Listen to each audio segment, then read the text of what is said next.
Hi, I'm Jay with Family Handyman, and let's talk about insulation, especially the insulation we chose to use out at the getaway. We chose the new EcoTouch fiberglass insulation from Owens Corning. And let me tell you why I love this stuff. The manufacturing process is the greenest in the industry, containing over 50% recycled materials. It contains zero formaldehyde, and the best part of all, the way the fibers are created, they don't break down like normal fiberglass insulation, which means no itch. Out at the getaway, we had a crew do our insulation for us. And let me tell you how this product helped them do their jobs better. Because of the way it's manufactured, it has far less debris, which saves time on the job site, and it cuts in one pass, and that saves a lot of time on the job site. In fact, I've got a tip on how I like to cut batt insulation. Let me show you how.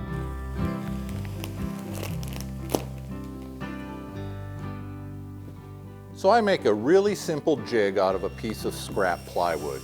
On the table saw, I cut a shape out, so I've got a nice square edge and a piece that's long enough for the width of the batt I'm cutting. And all I have to do is lay this on my mark, squared up to the edge. My other knee is plenty of weight, and I've got a perfect square cut. Now, we designed the getaway with insulation in mind, which means we spaced our studs at 24 inches on center. That's perfect for this sized insulation. This product also gives us an R value of 21, which exceeds the needs set by code. Another aspect of this product that I really like is its recovery, which means when I cut it out of the bag, it's going to fluff back up faster.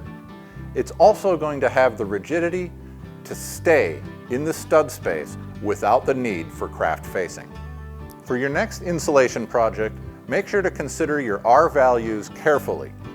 Also, don't forget about this tip on cutting insulation batts. It saves me a lot of time on my job sites. For more great home building projects like this, visit familyhandyman.com.